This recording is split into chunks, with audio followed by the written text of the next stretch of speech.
Baik, salam Bapak Ibu umat yang dikasihi Tuhan. Apa kabar saudara sepanjang minggu ini?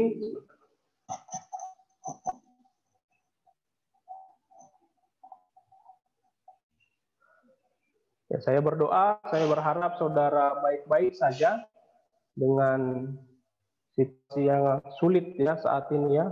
Banyak kasus yang terjadi dan banyak juga kawan-kawan kita yang terkena COVID. Nah, di dalam minggu-minggu ini berita di medsos selalu tentang kabar duka, sedih sekali rasanya, dan ada pendeta-pendeta muda, anaknya masih kecil, masih umur setahun juga yang paling kecil dan harus meninggal karena COVID ya di Lampung. Jadi saya juga merasa sedih meskipun tidak kenal secara langsung ya, tetapi karena adik saya posting itu juga dan saya juga banyak berdoa untuk itu karena merasa sangat aduh bagaimana begitu ya. Dan saya juga berharap kita sekalian sehat-sehat. Baik, kita akan merenungkan kebenaran firman Tuhan. Mari kita membuka Alkitab kita saudara dari Yosua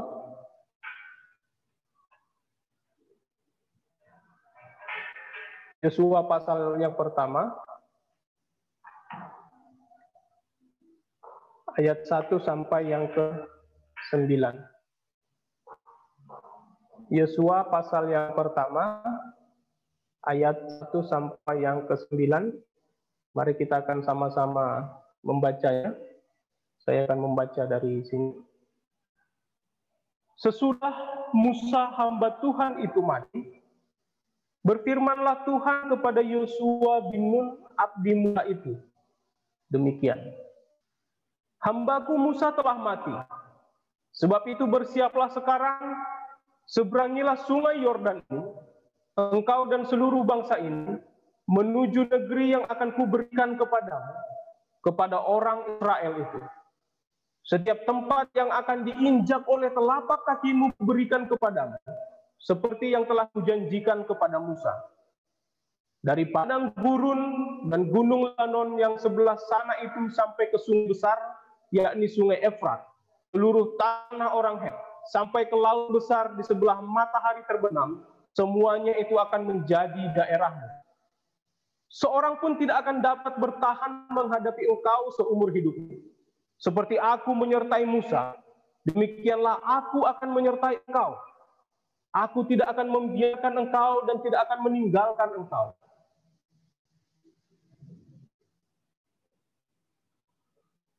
Kuatkan dan teguhkanlah hatimu, sebab engkaulah yang akan memimpin bangsa ini memiliki negeri yang kujanjikan dengan sumpah pada nenek moyang mereka untuk diberikan kepada mereka. Hanya kuatkan dan teguhkanlah hatimu dengan sungguh-sungguh. Bertindaklah hati-hati sesuai dengan seluruh hukum yang telah diperintahkan kepadamu oleh hambaku Musa.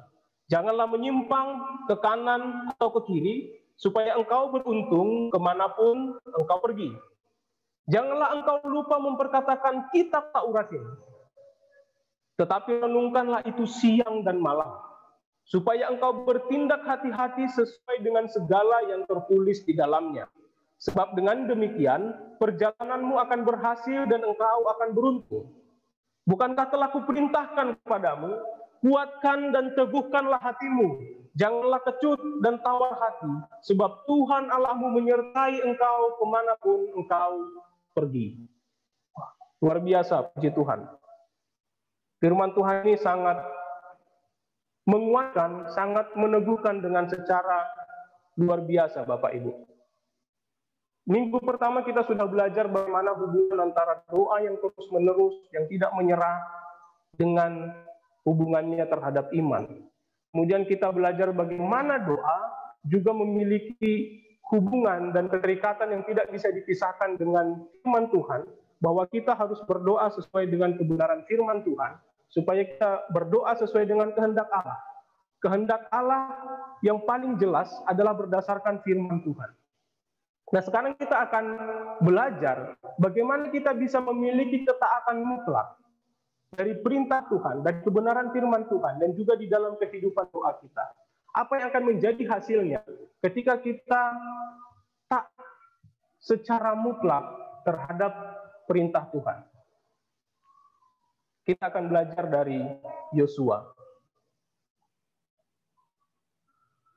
Sebentar saya share screen.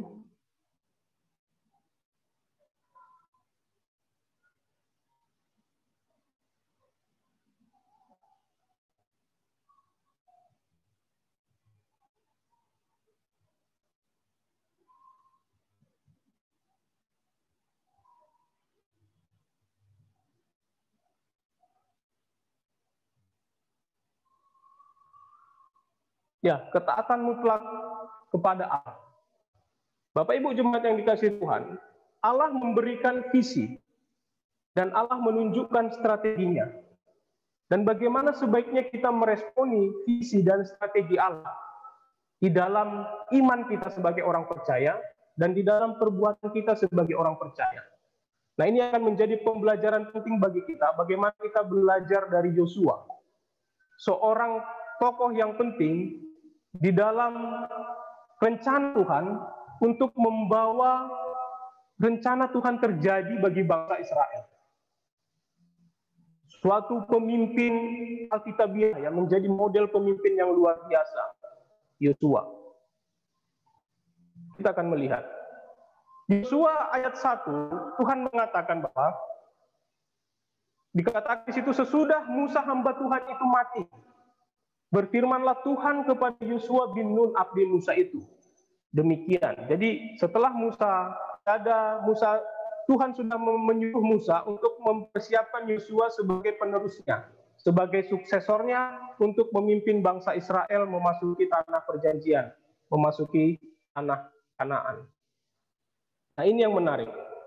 Dikatakan di ayat kedua, hambaku Musa telah mati, sebab itu bersiaplah. Sekarang seberangilah sungai Yordan ini, engkau dan seluruh bangsa ini menuju negeri yang akan kuberikan kepada mereka, kepada orang Israel itu. Bapak Ibu coba perhatikan di situ. Ada kata mati di situ. Hambaku Musa telah mati. Saya ketika melihat ini, di dalam terjemahan TB, di situ dikatakan bersiaplah ya, sebab itu bersiaplah. Tapi sebenarnya, kata yang lebih tepat itu bangkitlah. Di terjemahan King James dan Modern Bible itu menggunakan arise, bangkitlah. Jadi lihat, di dalam Tuhan, perhatikan, di dalam Tuhan, di mana ada kematian, di situ ada bangkitan. Di dalam Tuhan, kematian bukanlah akhir. Setelah kematian akan ada kebangkitan. Sekarang, seberangilah sungai Yordan ini engkau dan seluruh bangsa ini menuju negeri yang akan kuberikan kepada mereka, kepada orang Israel itu. Perhatikan di sini bahwa rencana Tuhan, maksud Tuhan, janji Tuhan tidak bergantung kepada orang per orang, tetap bergantung kepada Tuhan sendiri. Memang Tuhan telah menetapkan orang-orang yang akan melakukan itu. Itu pun tidak bisa kita abaikan. Bagaimana Musa ditetapkan oleh Tuhan untuk memimpin bangsa Israel keluar dari tanah Mesir. Musa langsung mau? Tidak. Musa menolak beberapa kali. Alasannya apa? Cadel katanya. Tidak pandai berkata-kata. Lihat di Keluaran pasal 4 ayat 14. Di situ dikatakan Tuhan marah. Dari semua terjemahan Alkitab, saudara lihat. Kata marah itu selalu dipakai. Tuhan murka, Tuhan marah. Kenapa? Karena Musa selalu menolak panggilan Tuhan. Berdebat dengan Tuhan.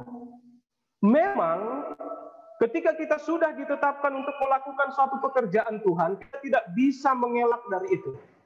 Ada kalanya mungkin kita merasa lemah, ada kalanya mungkin kita merasa saat sudah selesai dan tidak perlu melanjutkan ini. Tetapi rencana Tuhan tetaplah rencana Tuhan, pilihan Tuhan tetaplah pilihan Tuhan, dan itu tidak pernah gagal. Panggilan tidak pernah salah. Dan entah bagaimana caranya, pada satu titik kita akan kembali ke situ. Seberapapun kita menolak itu, kita tidak akan bisa lari. Musa, Yosua mengalami itu. Dan mungkin yang paling terkenal juga saudara tahu, Yunus mengalami itu. Rencana Tuhan, visi rencana kehendak Allah sejak semula, melalui Abraham pasti terjadi. Melalui orang-orang yang sudah dipilih Tuhan. Dan kematian Musa bukanlah akhir dari segalanya, tetapi justru ada kebangkitan pemimpin yang baru. Nah, ini juga Bapak Ibu, termasuk rencana Allah di dalam gerejanya saat ini. Dalam konteks gereja lokal ini pun terjadi. Bahwa Tuhan menetapkan pemimpin-pemimpin, bahwa Tuhan menetapkan masa-masa. Di dalam konteks gereja lokal mungkin Tuhan menetapkan gembala-gembalanya. Dan dalam satu gereja gembala itu bisa berganti-ganti. Tetapi lihat begini, jangan melihat itu sebagai sesuatu yang berbeda-beda. Antara gembala yang pertama, gembala yang kemudian, dan gembala yang selanjutnya. Tapi lihat itu sebagai satu kesatuan, bagaimana visi dan misi Allah tercapai melalui gereja itu. Lihat itu sebagai satu kelanjutan. Lihat itu sebagai suatu rencana Allah. Jangan mengotak-ngotakkan. Dan jangan membeda-bedakan, jangan memperbandingkan. Tetapi bagaimana kita melihat itu sebagai suatu rentetan sejarah yang dimana kita terlibat di dalamnya. Saya merenungkan ini, saya berpikir, oke, saat ini kami memiliki kesempatan untuk melayani di gereja ini, begitu. Tapi kita tidak tahu apa yang akan terjadi ke depan. Nah, saya berpikir bagaimana di dalam kesempatan ini saya bisa memiliki peran di dalam proses sejarah eklesia ini. Karena Tuhan dulu pakai untuk merintis Pak Pimin, Pak Saragi, begitu. Kemudian Tuhan izinkan keluarga marhum Pak Pendeta Susanto. Nah, sekarang kami, begitu. Nah, kita tidak tahu apa yang terjadi ke depan. Tetapi bagaimana saya melihat ini sebagai suatu kesatuan, bukan satu keterpisahan antara pemimpin yang dulu dengan yang sekarang, begitu. Saya harus melihat ini sebagai kelanjutan. Bagaimana melihat visi secara besar dan melihat ini sebagai satu kelanjutan dari rencana Allah di dalam gereja ini. Sambil sama-sama menggumulkan. Karena kami pun menggumulkan panggilan, bagaimana maksud Tuhan ke depannya, begitu. Memang saat ini berjuang di dalam studi, sambil melayani di sini, dan kita tidak tahu apa yang terjadi ke depan, tapi biarlah maksud Tuhan yang terjadi. Oleh karena itu saya berusaha, Bapak Ibu, untuk bagaimana memfokuskan diri kepada apa yang menjadi maksud Allah, apa yang menjadi visi Allah.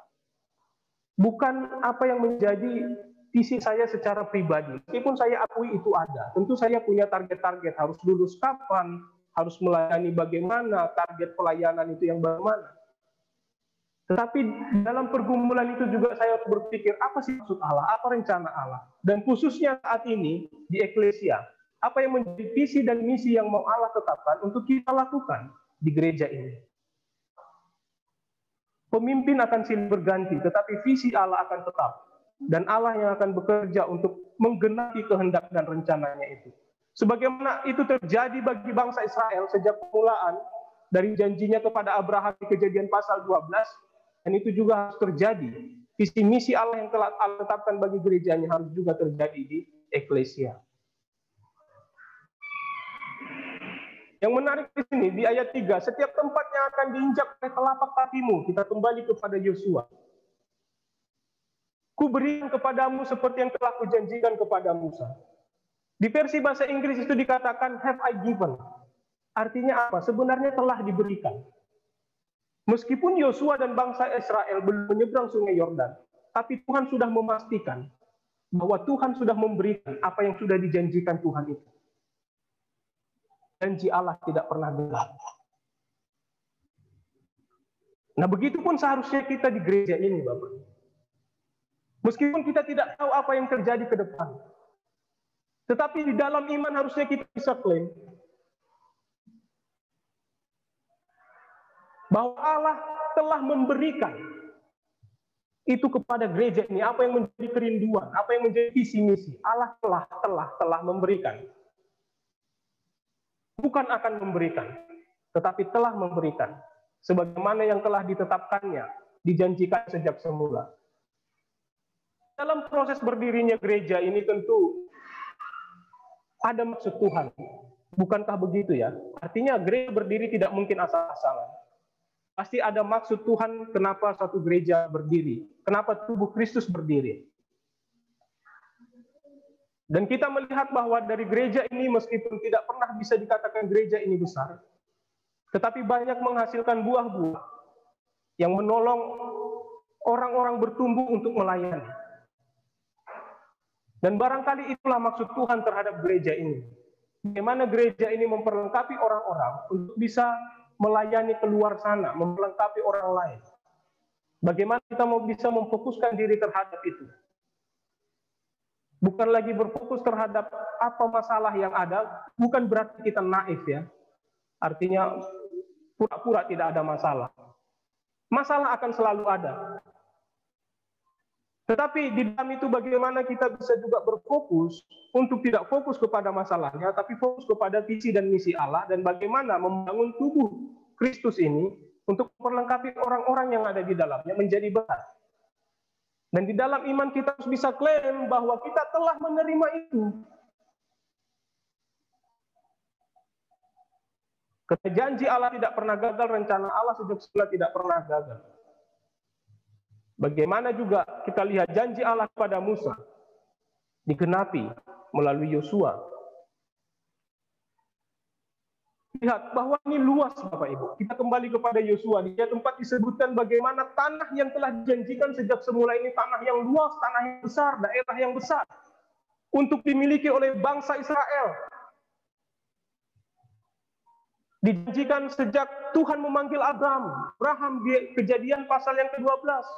Bahwa keturunanmu nanti akan seperti pasir di laut banyaknya dan akan memiliki daerah tanah perjanjian. Dan lihat bagaimana Yosua ini adalah titik puncak dari janji Allah kepada Abraham.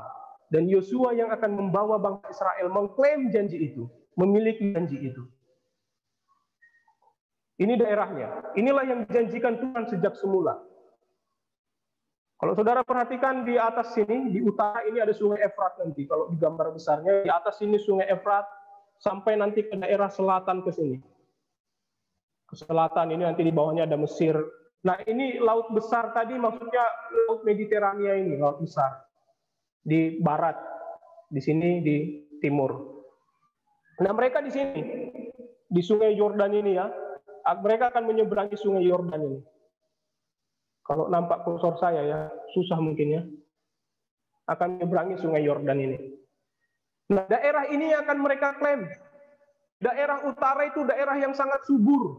Banyak lembah-lembah, sehingga cocok untuk pertanian. Di daerah selatan itu pegunungan. Banyak gunung-gunung berbatu, banyak padang-padang rumput, sehingga cocok untuk peternakan. Makanya Daud itu kan orang selatan. Daud itu peternak, penggembala, karena Daud hidup di daerah selatan, di Yerusalem, daerah selatan. Orang Yehuda, dapat daerahnya memang bagian selatan. Sehingga Daud itu terbiasa naik ke gunung, menggembalakan domba. Makanya di Mazmurnya itu kan gunung batuku. Itu kan terinspirasi dari kondisi alam yang dialami Daud. Begitu juga Saul. Saul itu juga hidup di daerah selatan. Tapi secara menyeluruh, daerah ini memang sangat kaya. Oleh karena itu, banyak bangsa-bangsa yang hidup di daerah ini karena kekayaan alamnya yang luar biasa, kesuburan alamnya yang luar biasa. Dan Tuhan menjanjikan wilayah yang luas ini, Tuhan memberikan ini bagiannya. Tapi apakah Tuhan setelah berjanji dan memberikan itu, mereka akan mendapatkan itu dengan mudah? Tidak ya. Tidak semata-mata mendapatkan itu dengan mudah. Tuhan memberikan janji yang kuat di sini. Seorang pun tidak akan dapat bertahan menghadapi engkau seumur hidupmu. Perhatikan, penting ketika Tuhan berkata bahwa seperti aku menyertai Musa, demikianlah aku akan menyertai engkau. Aku tidak akan membiarkan engkau dan tidak akan meninggalkan engkau. Janji penyertaan Allah kepada Yosua diberikan.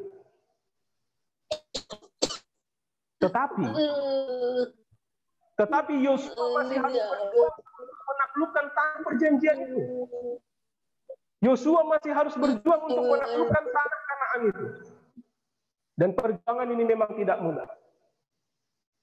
Oleh karena itu, Tuhan berkata, kuatkan dan teguhkanlah hatimu, Sebab engkau akan memimpin bangsa ini memiliki negeri yang kujanjikan dengan bersumpah kepada nenek moyang mereka untuk diberikan kepada mereka. Lihat di situ, kuatkan, be strong.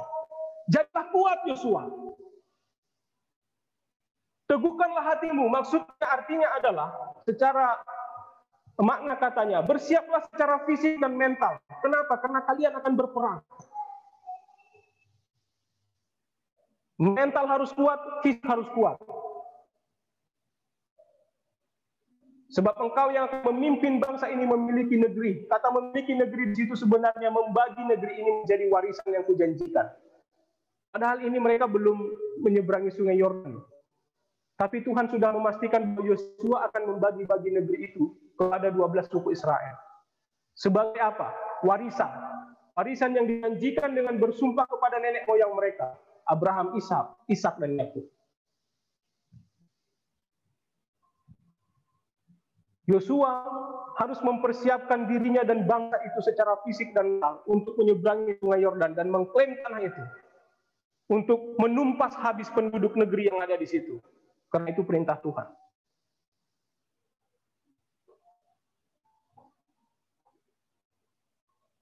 Di ayat 7 diulangi lagi. Hanya kuatkan dan teguhkanlah hatimu dengan sungguh-sungguh. Lihat, di ayat 6 tadi, kata courage di ayat 6 tadi menggunakan kata benar, Bapak Ibu. Of a good courage. Teguhkanlah hatimu. Tapi di ayat 7, itu berubah menjadi kata sifat. Menjadi courageous. Nah, saya melihat kenapa ada perubahan antara ayat 6 dengan ayat 7. Ternyata itu seperti ini. Ketika di ayat 6, Tuhan mengatakan bahwa ini loh keberanian, ini loh keteguhan. Tuhan seperti memberikan itu kepada Yosua. Tetapi di ayat 7, Tuhan merintahkan supaya kekuatan dan keberanian itu benar-benar menjadi menyatu dengan diri Yosua. Itu menjadi sifatnya yang sungguh-sungguh. Sehingga di situ ditambahkan arti kata hatimu dengan sungguh-sungguh. Teguhkanlah hatimu dengan sungguh-sungguh.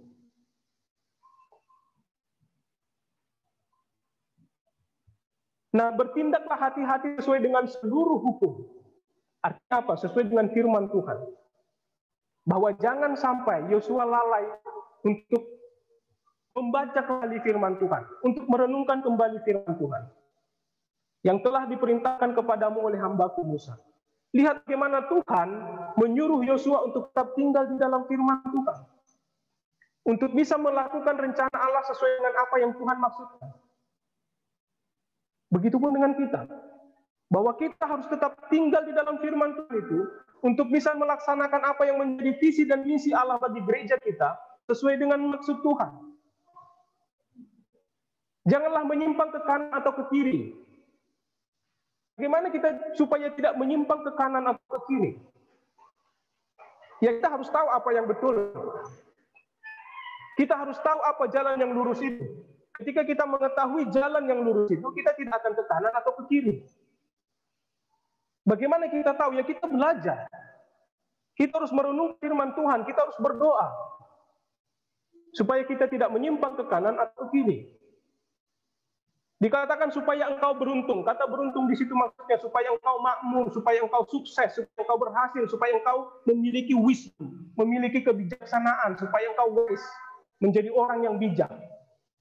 Di mana? Ya kemanapun engkau pergi. Baik saudara ketika beribadah, ketika bersekutu dengan saudara seiman di eklesia. Baik ketika saudara bekerja di luar sana. Bergaul dengan orang-orang di tempat pekerjaan saudara. Bergaul di masyarakat, di lingkungan, di tetangga saudara. Engkau menjadi makmur, berhasil, dan bijak.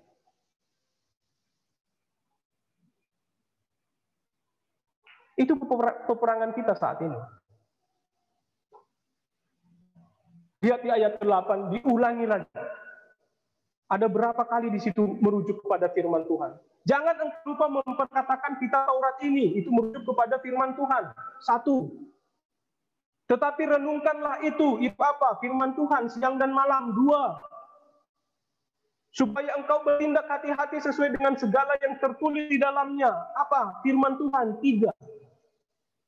Di dalam satu ayat 3 kali Tuhan merujuk kepada firman Tuhan. Karena hanya sebab dengan demikian perjalananmu akan berhasil dan engkau akan beruntung. Terjemahan yang paling tepat itu saya lihat ada di NB, Modern Bible. Dengan demikian perjalananmu akan sukses dan engkau menjadi makmur. Itu lebih tepat terjemahannya. Kuncinya apa? Supaya kita sukses dan makmur, bukan hanya secara rohani, tetapi juga di dalam kehidupan kita. Kita tinggal di dalam firman Tuhan. Ini firman Tuhan yang bicara. Artinya langsung di situ. Bukan saya buat-buat. Saya hanya melihat apa yang menjadi artinya. Ini berlaku kepada orang Israel, tetapi ini juga bisa kita klaim sebagai umat Allah saat ini, bahwa kita orang-orang percaya saat ini juga bisa klaim kebenaran firman Tuhan ini. Supaya apa? Tapi jangan kita lupa memperkatakan kitab Taurat. Jangan kita lupa merenungkan itu. Firman Tuhan maksudnya, siang dan malam. Dan jangan kita ceroboh. Kita harus bertindak hati-hati sesuai dengan segala yang tertulis di dalam firman Tuhan. Amin ya, setuju ya. Kita harus bertindak hati-hati sesuai dengan apa yang tertulis di dalam firman Tuhan.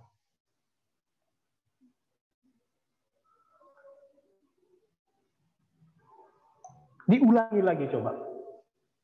Bukankah sudah kukatakan kepadamu, kuatkan dan teguhkanlah hatimu. Berarti sudah 3 kali.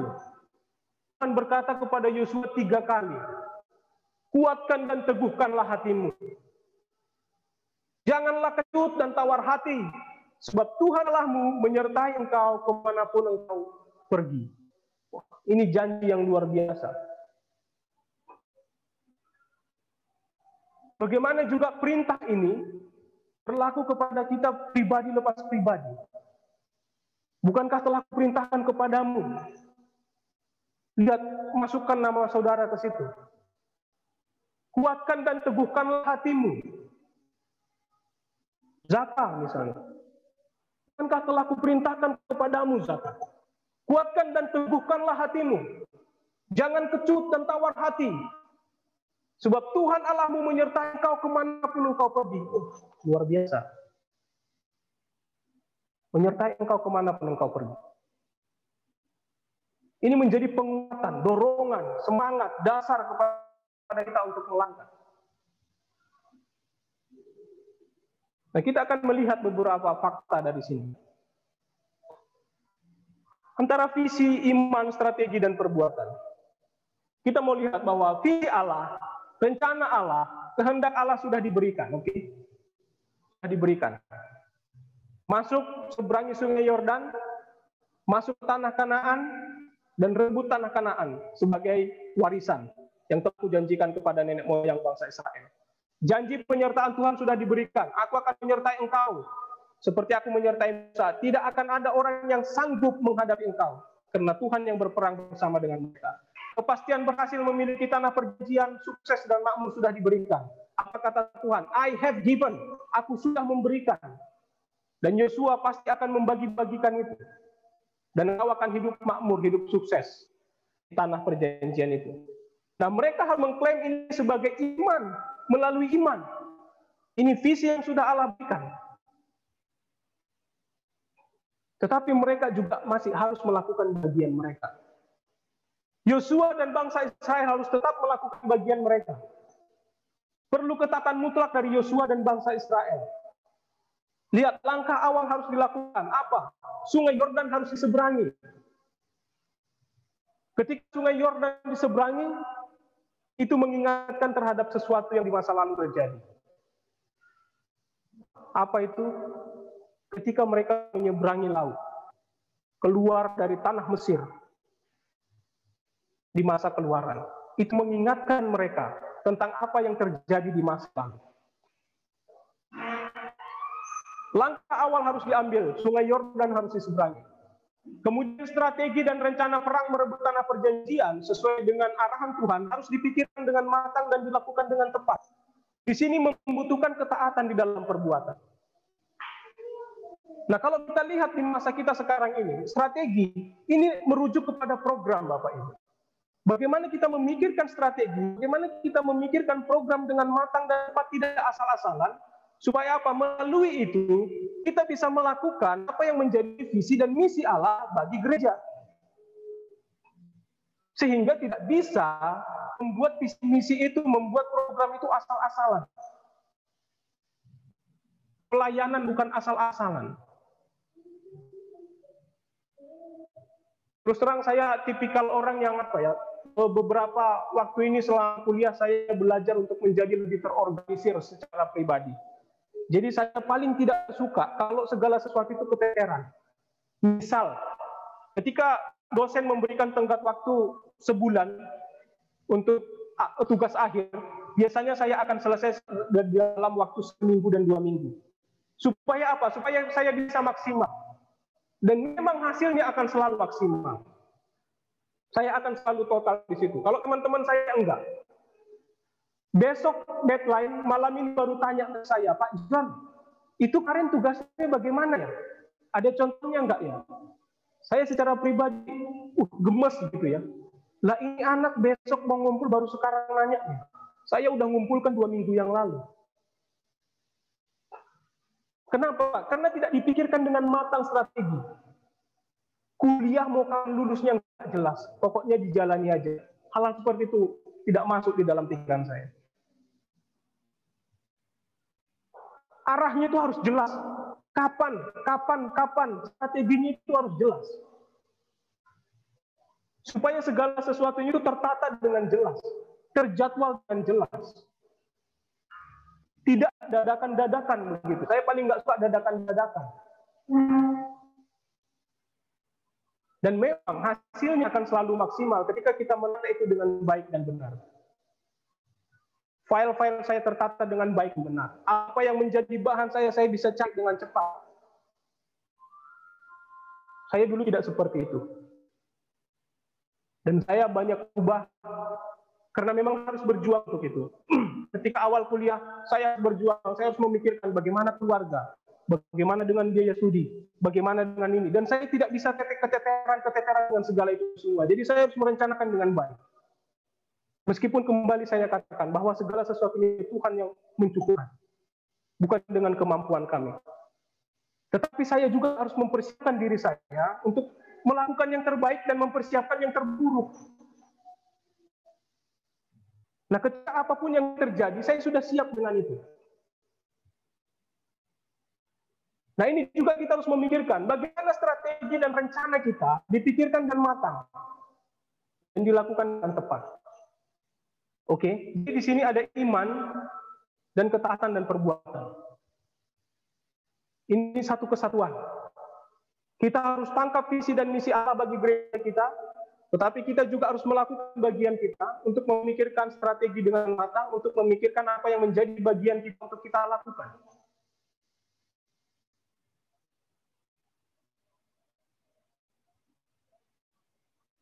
Pasti akan ada masanya kita merasa lelah, capek, down begitu ya. Itu manusiawi lah. Tetapi bagaimana di dalam itu juga kita harus tetap bangkit. Karena Tuhan katakan, kuatkan, teguhkanlah hatimu.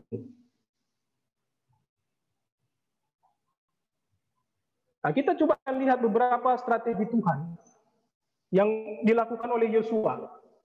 Yang pertama ketika memerangi Yeriko. Di Yosua pasal yang ke-5 ayat ke-13 sampai pasal yang ke-6 ayat yang ke-27. Di sini Yosua dan bangsa Israel harus taat pada strategi yang diperintahkan Tuhan. Apa kata Tuhan? Kelilingi tembok Yeriko. Kota Yeriko itu 6 hari lamanya engkau kelilingi tiap hari 1 kali. Tetapi hari yang ke-7 kelilingi selama 7 kali. Oke. Kemudian orang yang ada di depan tabut perjanjian itu harus meniupkan sangkakala. Begitu sangkakala itu ditiup, seluruh bangsa Israel harus berteriak. Teriakan satu bangsa ini meruntuhkan tembok Yeriko. Kenapa? Karena kalau mereka mau pakai tenaga, membobok pintu tembok Yeriko itu, tidak akan bisa, Bapak Ibu. Saya lupa mencari apa ya, ilustrasi gambarnya, ada. Tapi temboknya itu berlapis-lapis. Nah, kalaupun itu bisa diruntuhkan satu pintu, pintu yang kedua dan yang ketiga belum tentu bisa. Udah habis duluan tenaga. Jadi memang kalau secara manusia ini mustahil. Tetapi yang menarik dengan suara, satu bangsa ini bisa runtuh. Kenapa? Karena pasti ada campur tangan Tuhan di situ. Mungkin saudara akan berpikir, seberapa banyak bangsa Israel kira-kira pada saat itu, sehingga satu suara satu bangsa bisa meruntuhkan ini. Kalau saudara baca di bilangan, orang yang sudah disensus, yang sanggup berperang saja itu 600.000 lebih. Jadi 600.000 itu orang yang sudah sanggup berperang, kita asumsikan itu adalah orang yang sudah menikah. Berarti 600.000 kali 2 dan istrinya. Berarti 1.200.000. Buatlah tambah anak-anaknya. Buat aja satu keluarga, satu anak gitu. Tapi Israel kan nggak satu anaknya, banyak kan. Istrinya aja bisa banyak begitu, anaknya pun banyak. Nah kalau kita buat satu aja, satu keluarga, satu anak, itu udah 1.800.000 orang. Memang tidak akan semua mereka yang berteriak itu, karena hanya orang-orang yang tangkas yang berperang yang akan maju ke Yeriko. Tapi paling tidak kita asumsikan bahwa ini 1 juta lebih orang yang masuk ke tanah Yeriko ini. Paling tidak 1,5 juta orang. Teriakan 1,5 juta orang meruntuhkan tembok Yeriko. Dan ini masuk akal. Karena tahun 2016, mungkin kalau saudara suka sepak bola, ketika Leicester City di Inggris itu bisa jadi juara Liga Inggris, itu seperti dongeng. Nah, ketika pertandingan terakhir untuk memastikan mereka juara, ketika terjadi gol, itu hanya beberapa puluh ribu orang di stadion itu berteriak pada saat yang bersamaan. Itu terjadi gempa bumi dalam skala kecil. Dan itu diukur. Teriakan manusia benar-benar bisa membuat gempa bumi. Itu baru beberapa puluh ribu loh. Ini 1,5 juta orang. Jadi memang Tuhan memakai ini dengan cara yang luar biasa. Tembok Yeriko roboh. Strategi Tuhan. Mereka hanya taat. Kemudian ketika mereka memerangi kota di sebelahnya, di sebelah Yeriko ada Ai. Yosua 8 ayat 1 sampai 29. Mereka pun harus taat pada strategi Tuhan. Ini strategi perang yang luar biasa. Ini banyak ditiru di perang-perang. Apa?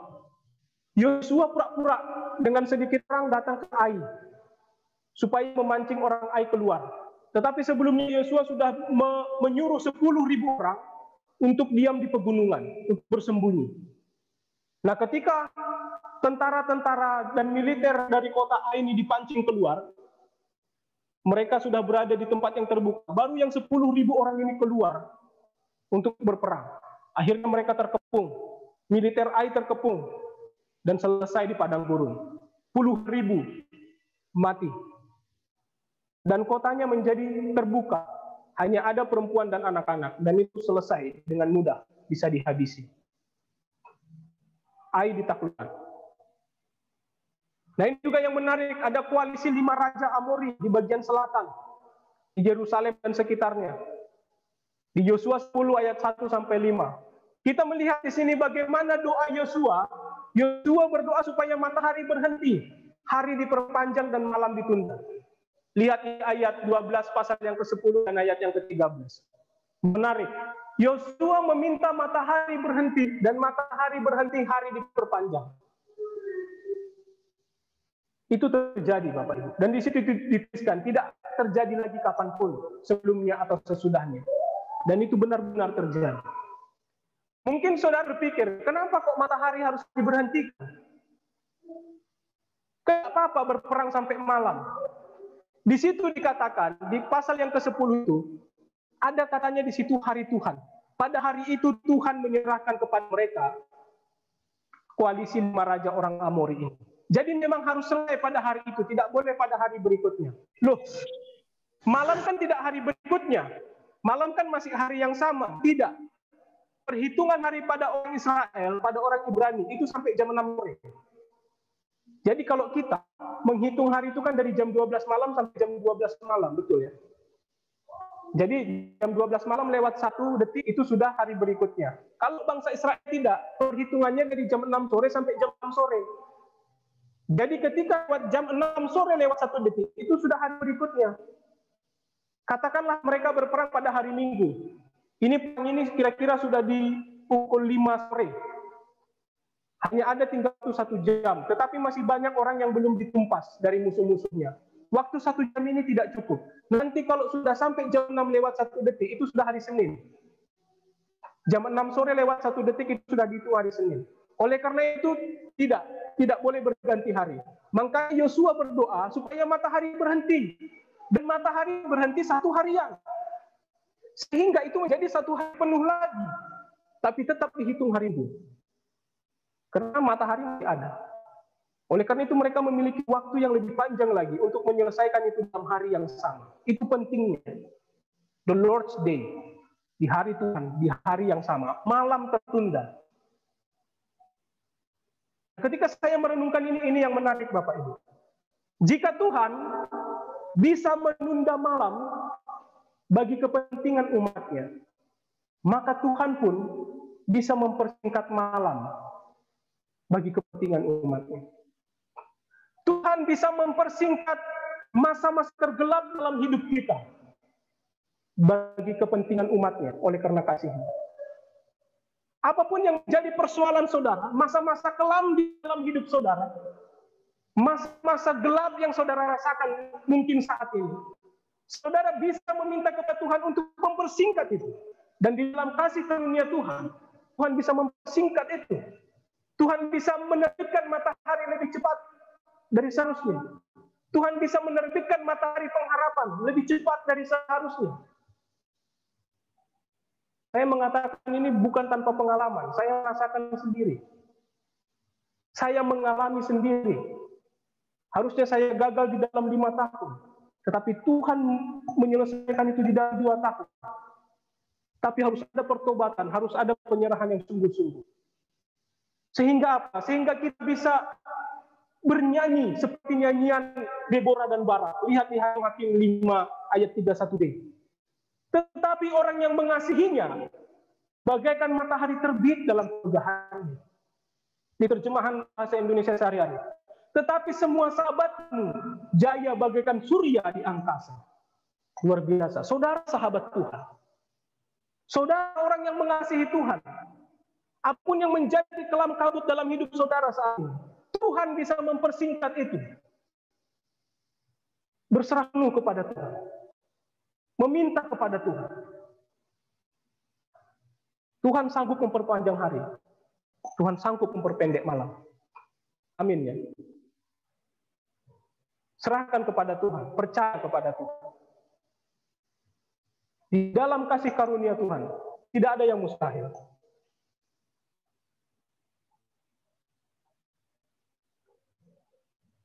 Lalu apa dari hasil ketaatan Yosua dan bangsa Israel?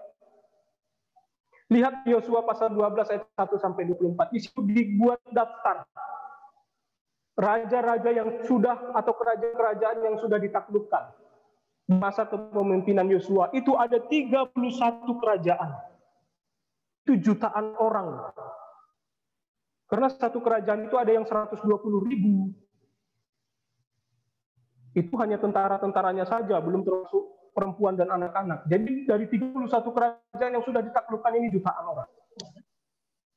Hasil dari iman dan ketaatan Yosua dan bangsa Israel, 31 kerajaan ditaklukkan pada masa kepemimpinan Yosua. Luar biasa.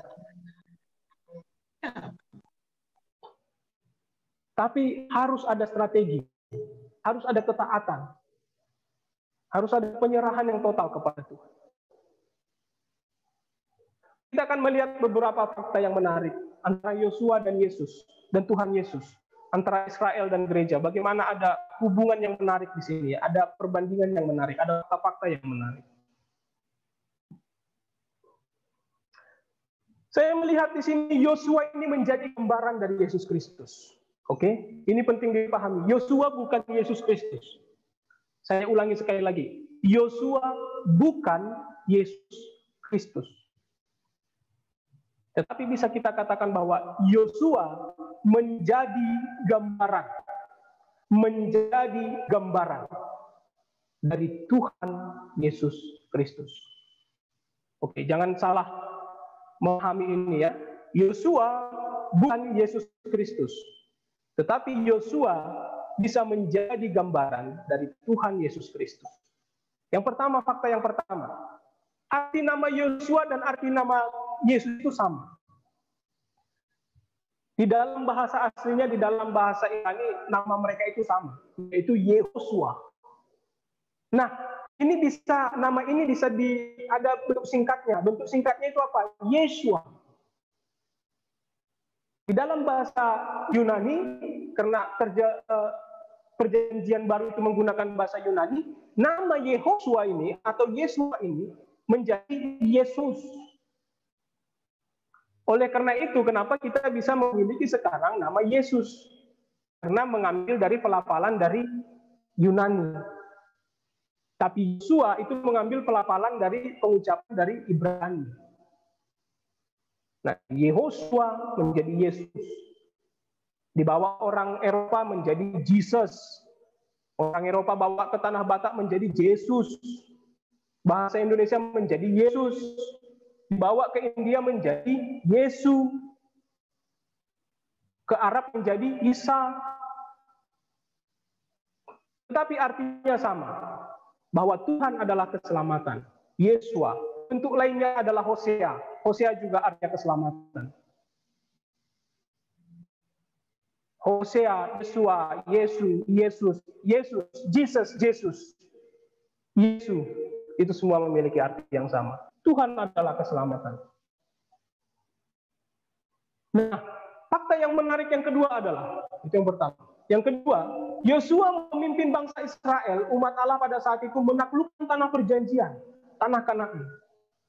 Dan membawa bangsa itu hidup dengan makmur dan tenang di sana. Lihat Yosua pasal yang ke-21, ayat 43 sampai 45.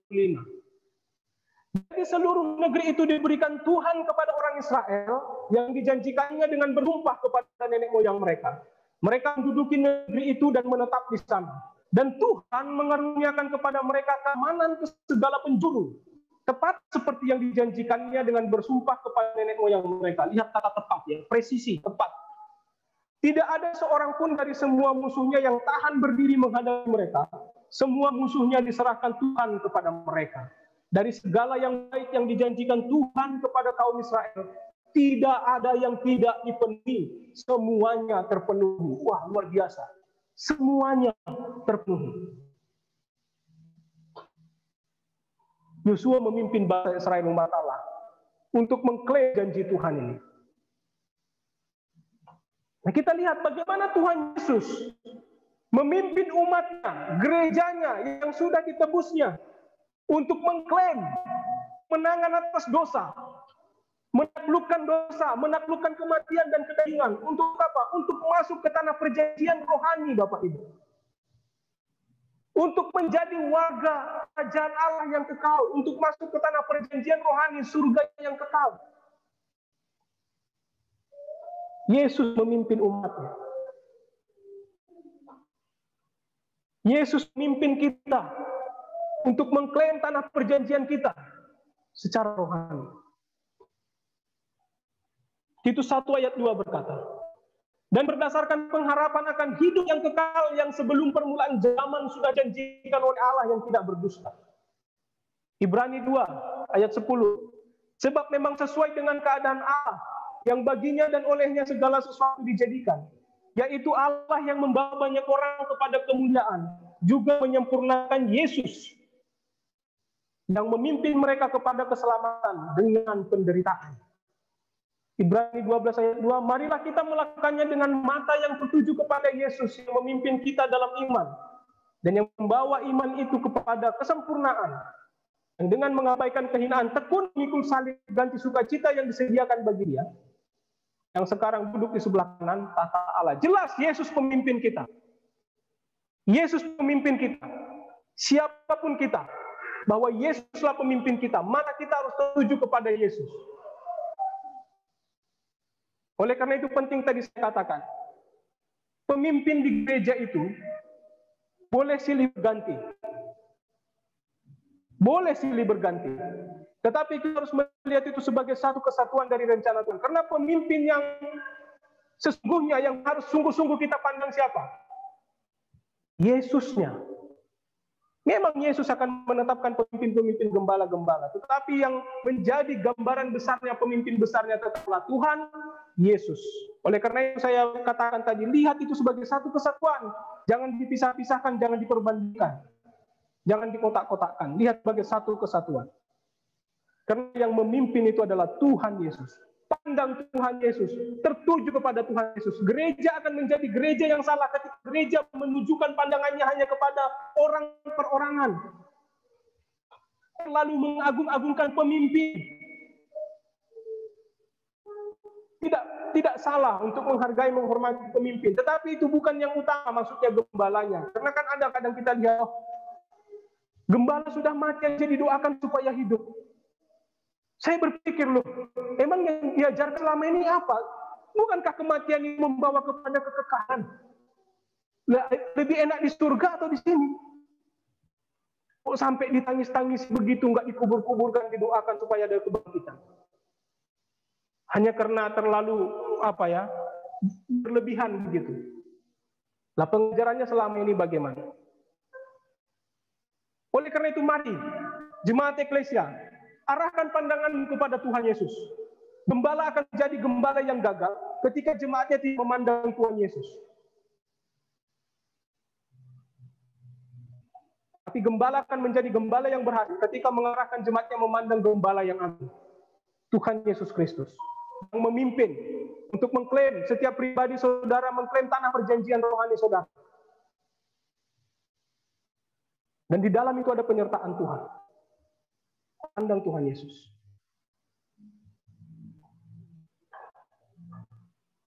Ada fakta yang menarik lagi yang ketiga. Ya, dalam 3 hari Yosua mempersiapkan bangsa Israel untuk berperang menaklukkan tanah Kanaan.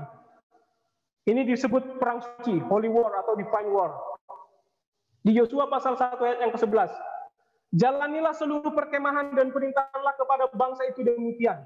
Sediakanlah bekalmu, sebab dalam 3 hari kamu akan menyeberangi sungai Yordan ini untuk pergi menduduki negeri yang akan diberikan Tuhan Allah kepadamu untuk diduduki. Dalam 3 hari, oke? Yosua menyuruh semua pasukan bangsa Israel bersiap dalam 3 hari. Dalam 3 hari kita ada persiapan untuk mengklaim tanah perjanjian. Kita akan melakukan perang suci yang diperintahkan Tuhan. Bagaimana juga kita melihat bahwa dalam 3 hari kematiannya Yesus mempersiapkan kebangkitannya. Untuk apa? Untuk mengalahkan kuasa dosa dan maut. Dan membawa umatnya menaklukkan dosa, menaklukkan kuasa maut, menaklukkan kuasa dosa. Dan bisa mengklaim kemenangan dalam peperangan rohani. Bukankah peperangan kita adalah peperangan rohani saat ini? Gambaran dari peperangan orang Israel pada saat itu. Itu menjadi gambaran dari peperangan Allah saat ini secara rohani. Kita juga punya Holy War, punya Divine War, Spiritual War, peperangan rohani. Dan di dalam itu kita harus tetap kudus. Kita berjuang untuk tetap tinggal di dalam holiness, di dalam kekudusan dari Tuhan itu. Dan karena Tuhan Yesus sudah mampu untuk itu, memang mampu untuk itu, kita bisa klaim itu. Markus 9 ayat 31 berkata, sebab dia sedang mengajar murid-muridnya, dia berkata kepada mereka, manusia akan diserahkan ke dalam tangan manusia, dan mereka akan membunuh dia. Dan 3 hari sesudah ia dibunuh, ia akan bangkit. 3 hari. Bangsa Israel mempersiapkan diri selama 3 hari untuk mengklaim tanah perjanjian, untuk berperang. Tuhan Yesus mempersiapkan kematiannya dalam 3 hari, untuk mempersiapkan kebangkitannya. Dan di dalam itu bisa kita klaim kemenangan kita. Atas kuasa dosa maksudnya. Atas kuasa dosa. Dan kita bisa klaim tanah perjanjian rohani kita. Menjadi ahli waris kerajaan surga. Puji Tuhan. Lalu apa yang bisa menjadi perenungan bagi kita? Visi Allah bagi gereja sudah diberikan. Kita perlu untuk melakukan ketaatan mutlak umat. Apa sih visi Allah bagi gereja? Sebenarnya ini kita bisa lihat. Efesus 4 ayat 12. Visi Allah bagi gereja adalah untuk memperlengkapi orang-orang kudus bagi pekerjaan pelayanan, bagi pembangunan tubuh Kristus. Oke. Jadi gereja tugasnya adalah memperlengkapi jemaat bagi pekerjaan pelayanan. Jadi orang yang melayani itu bukan 1-2 orang atau itu aja, tapi semua jemaat harus terlibat di dalam pelayanan. Karena itulah tujuan gereja. Itulah artinya dibangun. Kalau yang melayani hanya 1-2 orang, itu bukan pembangunan namanya. Karena pembangunan semua harus dibangun. Kalau saudara membangun rumah, apakah yang dibangun cuma tembok depannya aja? Tembok belakang enggak? Apakah yang dibangun hanya ruang tamu saja? Dapurnya tidak? Kan tidak. Semua kan harus sama dibangun. Sudah dibuat desainnya, gambarnya, dan dibangun kan? Supaya selesai menjadi satu rumah yang lengkap, bisa ditempati. Begitupun dengan gereja. Yang dibangun itu bukan hanya 1-2 orang. Semua harus dibangun. Jemaat harus dibangun. Jemaat harus diperlengkapi untuk melayani sesama jemaat. Untuk melayani orang di luar jemaat juga. Oleh karena itu, ada visi gereja yang kedua. Mana? Matius 28 ayat 18 sampai 20. Kita diperlengkapi di dalam untuk menjangkau keluar dan akhirnya membawa orang luar itu menjadi bagian dari kerajaan Allah, menjadi bagian dari tubuh Kristus, kan begitu. Saya menggunakan terjemahan Modern Bible, Amanat Agung. Lalu Yesus mendekati mereka dan berkata, segala kuasa di sorga dan di bumi sudah diberikan kepadaku.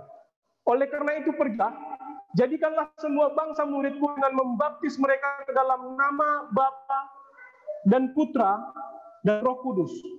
Ini terjemahan yang lebih tepat daripada Anak dan Roh Kudus.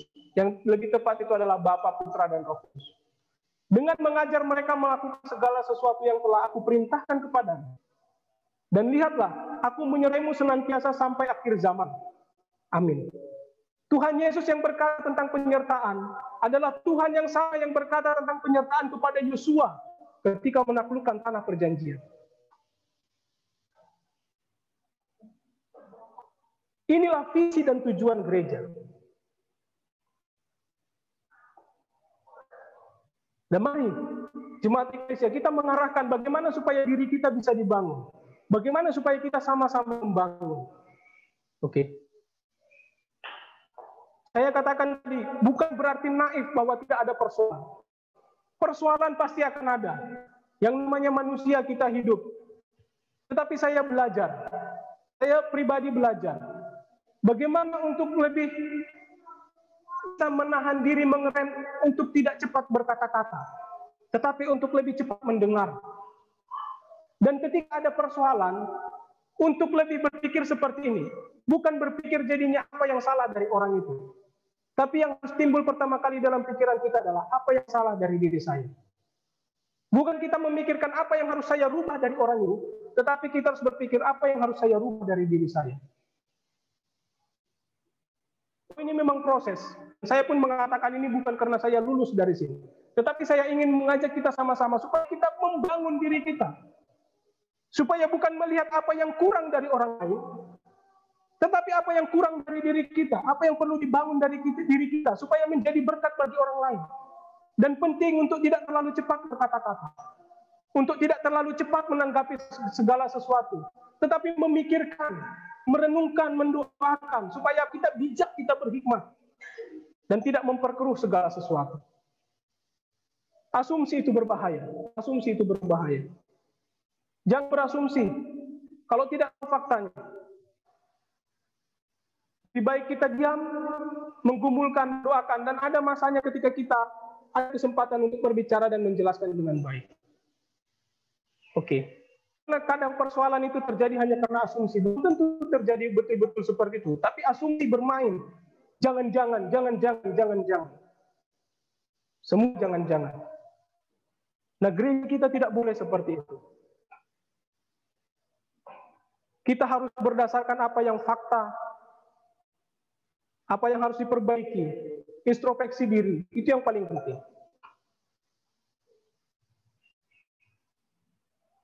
Supaya kita bisa saling memperlengkapi di dalam gereja ini. Ini kerinduan saya, supaya semua jemaat itu diperlengkapi.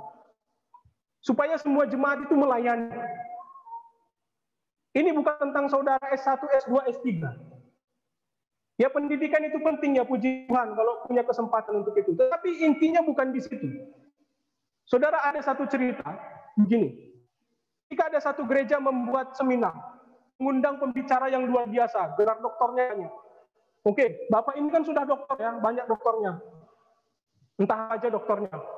Berbicara di seminar ini dengan yang luar biasa. Semua orang terkagum, wah begitu ya Pak. Wah luar biasa. Ini baru saya sadari. Hebat sekali. Nah, ketika waktunya istirahat, makan siang, biasalah kan kalau pembicara seminar, kalau makan siang pasti dikerumuni. Ingin mencuri ilmunya lebih dalam lagi, gitu kan? Banyak jemaat yang datang. Kemudian ada satu jemaat dari gereja itu bertanya kepada Bapak itu, oh, wah luar biasa ya tadi materi yang Bapak sampaikan sangat memberkati kami. Wah puji Tuhan. Bapak, sekarang Bapak pembacaan firman Tuhannya sudah sampai di mana? Jemaat ini bertanya begitu ya. Lalu apa kata Bapak si pembicara ini? Oh Pak, enggak, saya enggak baca firman Tuhan lagi. Saya sudah tahu segala sesuatunya. Saya sudah hafal isi Alkitab. Jadi saya tidak membaca firman Tuhan lagi. Luar biasa. Apa yang terjadi Bapak ini? Bapak itu tidak pernah diundang lagi sampai kapanpun ke gereja itu. Karena kebetulan yang bertanya itu adalah ketua panitia dari seminar itu. Gelar pengetahuan itu penting, tetapi yang penting adalah bagaimana kita fokus dalam kebenaran firman Tuhan. Karena itu yang menjadi energi kita, sumber kehidupan kita, sumber pengetahuan kita, sumber pengharapan kita. Bukan hanya pengetahuan teologis, buku segala macam. Oh itu penting, tetapi itu bukan intinya. Oleh karena itu jemaat pun, apapun latar belakang pendidikan saudara atau apapun itu, saudara harus dibangun, saudara harus melayani. Karena Tuhan yang akan memberikan pengertian dan pemahaman yang benar tentang itu, tentang firman-Nya, tentang teologi yang benar. Banyak kok orang yang gelar doktor teologinya sesat, banyak. Nah inilah tugas yang saling melengkapi, di mana orang-orang yang sudah terpanggil untuk mendalami teologi secara akademis menjadi penolong bagi orang-orang yang lain untuk bisa memahami teologi dengan benar. Sehingga pembangunan tubuh Kristus itu bisa dibangun dengan dasar yang benar, pemahaman yang benar, melayani dengan benar, dengan terarah, sesuai dengan visi dan misi ditetapkan Allah. Itulah yang menjadi kerinduan bagi semua gereja. Jadi mari saya mengajak kita sekalian. Janji penyertaan Tuhan Yesus untuk gerejanya sudah diberikan. Gereja pasti berhasil di dalam melakukan pekerjaan Tuhan. Karena ini pekerjaan Tuhan, dan pekerjaan saya, bukan pekerjaan saudara. Kita hanya mau bekerja sama dengan Allah. Kalau direnung-renungkan ya berat. Tetapi ini pekerjaan Tuhan. Tuhan tidak bergantung kepada satu dua orang perorangan. Tuhan bergantung pada dirinya sendiri, dan kita harus bergantung kepada Tuhan. Dari kita harus ada perlu ketaatan mutlak. Jadilah kuat dan berani. Ayo, apapun situasi saudara saat ini, ayo bangkit. Jadi kuat dan berani. Hadapi. Dalam iman, dalam tindakan. Kita sama-sama mau melakukan pekerjaan Kristus melalui gereja. Nah, perlu iman dan ketaatan dari kita sekalian untuk pekerjaan Tuhan. Amin ya. Saudara harus menjadi anak-anak Tuhan, jemaat Tuhan yang kuat, yang berani menyatakan kebenaran, berani berbuat yang luar biasa untuk Tuhan. Amin. Kita bersatu di dalam doa.